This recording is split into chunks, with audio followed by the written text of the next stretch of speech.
क्या बेटी के घर खाने से भी लगता है पाप। नमस्कार दोस्तों, आज हम आपके लिए बहुत ही ज्ञानवर्धक कहानी लेकर के आए हैं। दोस्तों, आपसे निवेदन है इस कहानी को पूरा और ध्यान से अवश्य सुनें।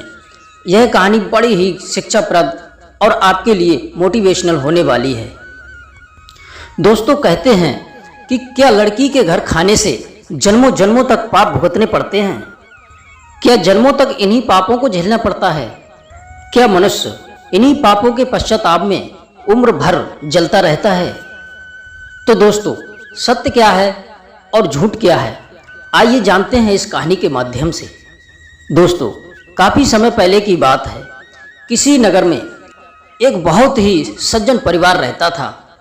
उस परिवार में केवल 4 प्राणी रहते थे, पति पत्नी और उनके एक बेटी और एक बेटा। चारों प्राणी उस घर में बड़ी शांति से, बड़े सुख के साथ रह रहे थे, क्योंकि उनके घर में काफी धन दौलत थी और उस पिता ने अपने बेटा और बेटी को खूब मेहनत से पढ़ाया था।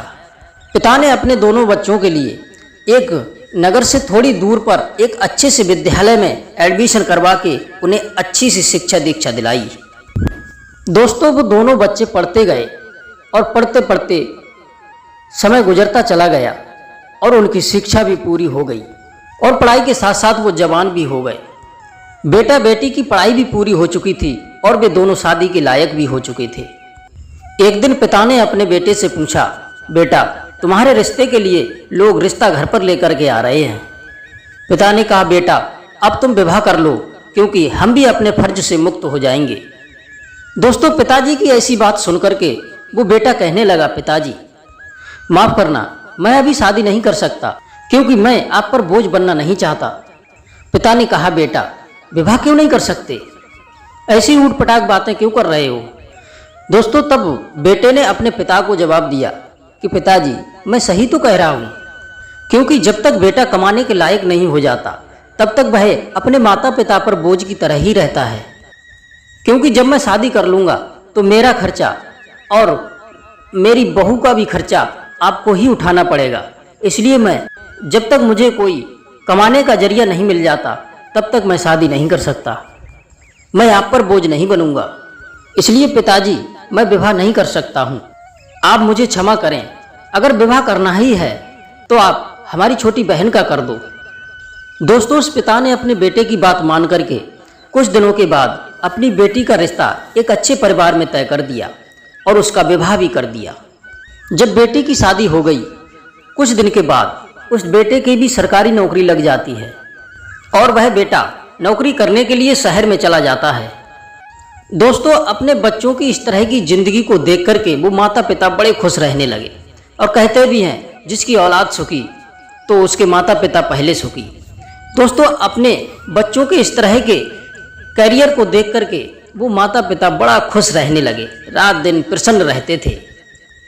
प्रिय दर्शकों, फिर 1 साल के बाद में वो लड़का अपनी शादी कर लेता है और फिर अपने गांव अपने माता पिता के पास आशीर्वाद लेने के लिए आता है और अपने पिताजी से कहता है, पिताजी, यहाँ गांव की सारी जमीन और मकान को बेच दो। अब चलो, हम तुम शहर में ही रहेंगे और मैं वहीं रह करके आपकी सेवा करूँगा। और दोस्तों, हुआ भी वही। उन दोनों माता पिता ने अपने गांव का मकान और जमीन सब बेच दी और अपने बेटा के साथ शहर में चले गए और वहीं रहने लगे। दोस्तों, इसी तरह से समय गुजरता चला गया। वो बहू और बेटा अपने माता पिता की सेवा करते गए और धीरे धीरे माता पिता बूढ़े होते चले गए। कुछ दिन के बाद उस बेटे की माँ का स्वर्गवास हो गया, केवल पिता ही रह गए थे। प्रिय दर्शकों, पत्नी के मर जाने के बाद उस पति का शरीर कमजोर होता चला गया, क्योंकि दोस्तों कहते भी हैं कि पति और पत्नी जिंदगी रूपी में 2 पहिया की तरह होते हैं। अगर एक पहिया टूट जाए तो दूसरे पहिए को काफ़ी झटका लगता है और एक पहिए के बगैर गाड़ी चल भी नहीं सकती है।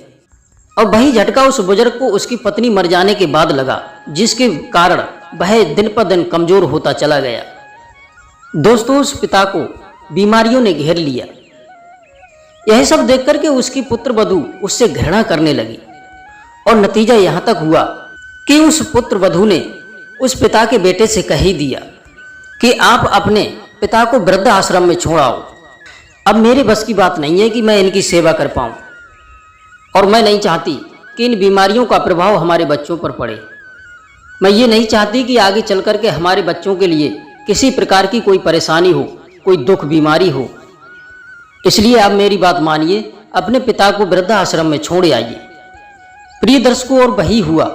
अपनी पत्नी के कहने पर वो बेटा अपने पिता को वृद्ध आश्रम में छोड़ आया, और आते समय वह बेटा अपने पिता से कह आया कि अगर आपको कोई परेशानी हो तो आप मुझे चिट्ठी लिख करके भेज दिया करो। दोस्तों, इस तरह से वह पिता वृद्ध आश्रम में रहने लगा और वो बेटा अपनी पत्नी के साथ शहर में रहने लगा।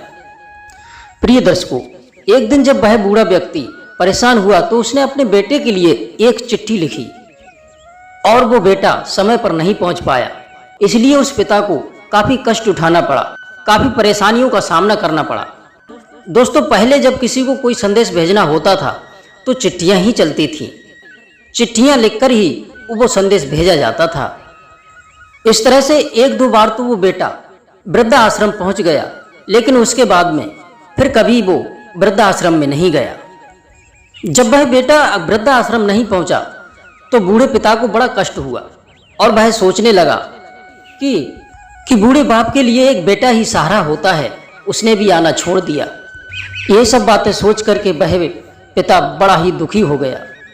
तो उसी वृद्ध आश्रम में उस पिता का एक मित्र था जो काफी धार्मिक प्रवृत्ति का था। उस व्यक्ति ने कहा, अरे भाई, इतने दुखी क्यों हो? अब जो तुम्हारा एक बेटा है वो नहीं आ रहा है तो क्या हुआ, आपका कोई दूसरा बेटा तो होगा। पिता कहने लगा, नहीं भाई, मेरा एक ही बेटा है और एक है बेटी।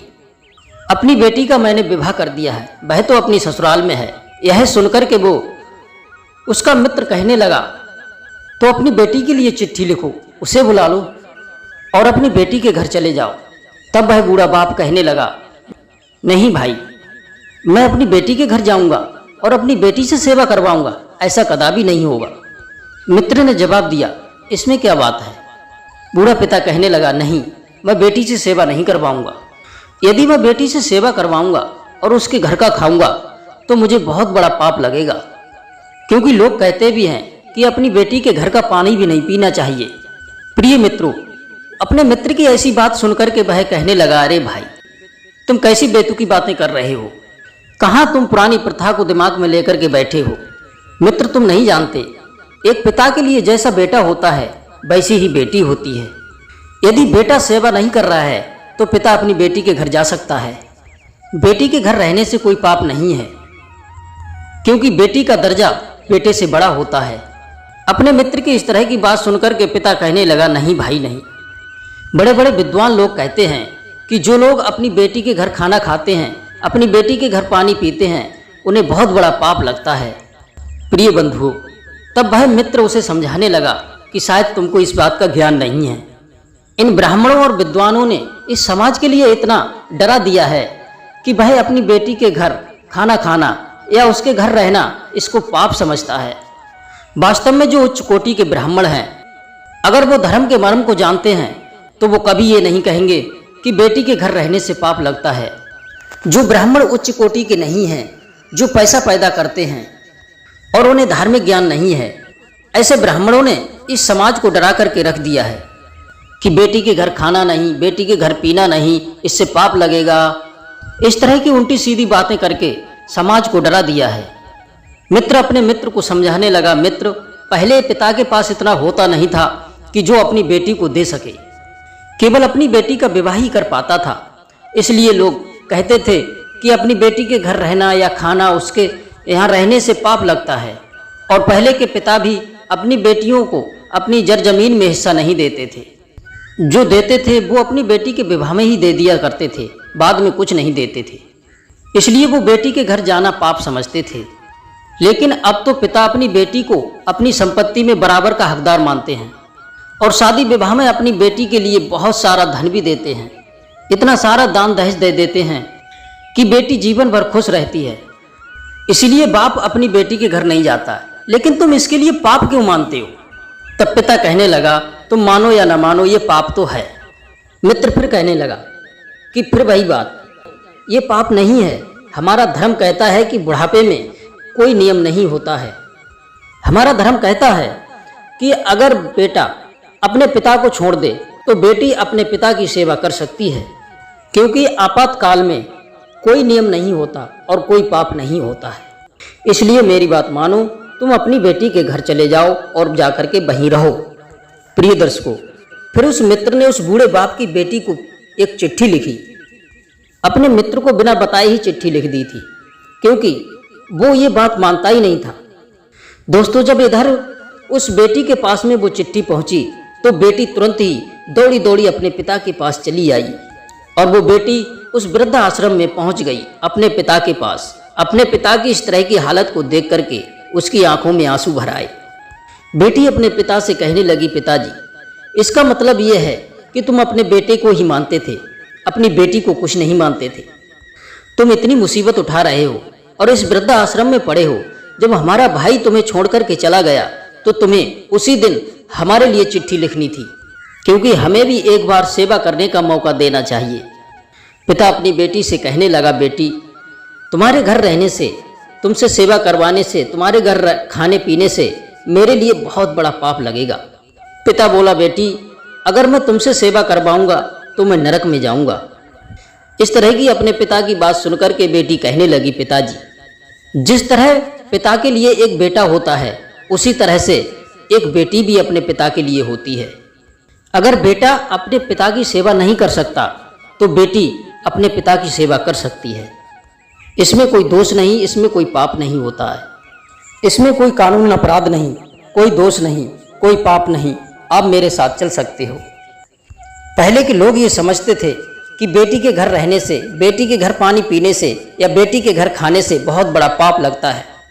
उस समय जो बुद्धिहीन ब्राह्मण थे, जो धर्म के नाम पर पैसा पैदा करते थे और धर्म को बिखेर करके धर्म की धज्जियां उड़ाते थे, उन्होंने ही इस धर्म को बिखेर करके रख दिया है और इस समाज में भय पैदा कर दिया है कि बेटी के घर रहने से, खाना पीना खाने से उन्हें पाप लगता है। लेकिन पिताजी, ऐसा कुछ नहीं है। प्रिय दर्शकों, बेटी के इस तरह के शब्द सुनकर के उस बूढ़े पिता का जो मित्र था उसकी आंखों में आंसू आ गए और कहने लगा, बेटी, इसलिए मैंने तुम्हारे लिए इससे पूछे बगैर चिट्ठी लिखी थी। बेटी, तुम धन्य हो। तुम इसके लिए बेटी नहीं बल्कि तुम इसके लिए एक बेटा हो। तुम इसे अपने घर ले जाओ और इसकी सेवा करो। वही बात उस बेटी ने अपने पिता से कही कि पिताजी, तुम मेरे घर चलो, मैं तुम्हारी सेवा करूंगी। लेकिन पिता बार बार मना करने लगा, लेकिन उसकी बेटी नहीं मानी। मित्र ने समझाया, दोस्त, तुम चले जाओ, तुम बहुत बड़े भाग्यशाली हो जो तुम्हारे लिए इस तरह की बेटी मिली है। आपकी बेटी के वचन सुनकर के हमारा मन खुशी से झूम उठा। एक बूढ़े पिता के लिए बेटा ही सब कुछ नहीं होता है, उनकी बेटियां भी कुछ होती हैं, बल्कि बेटों से बड़ा दर्जा बेटियों का माना जाता है। मित्र ने अपने दोस्त से कहा कि तुम्हें तो अपनी बेटी को देख करके बड़ा खुश हो जाना चाहिए, क्योंकि जो काम तुम्हारा बेटा नहीं कर सका वो तुम्हारी बेटी करके दिखाएगी। इसलिए तुम्हें बेझिझक होकर के अपनी बेटी के घर चले जाना चाहिए। और आप इस बात के लिए पाप समझते हो, इसलिए मेरी बात मानो, तुम अपनी बेटी के साथ चले जाओ। इसमें कोई अपराध नहीं है, कोई पाप नहीं है।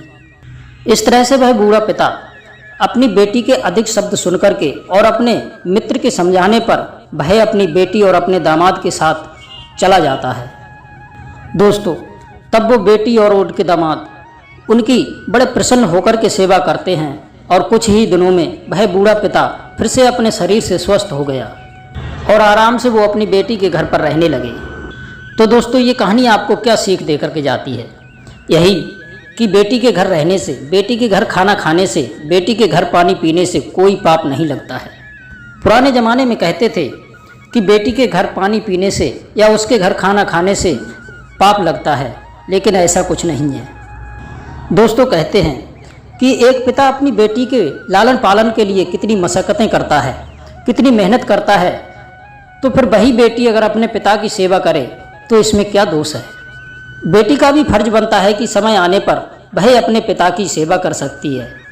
अगर वो ऐसी स्थिति में अपने पिता की सेवा करती है तो ऐसे में कोई पाप नहीं लगता है, कोई दोष नहीं है। इसलिए दोस्तों, बेटी के घर पानी पीने से या बेटी के घर रहने से कोई पाप नहीं लगता है।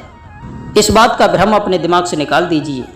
पुराने समय से ही कुछ ऐसे लोगों ने जो पैसा कमाते थे, उन्होंने इस समाज को भड़का करके रख दिया है। तो दोस्तों, ये कहानी हमारी कैसी लगी हमें कमेंट के माध्यम से अवश्य बताएं। आप सभी दर्शकों का बहुत बहुत धन्यवाद। जय श्री कृष्णा, जय श्री राधे।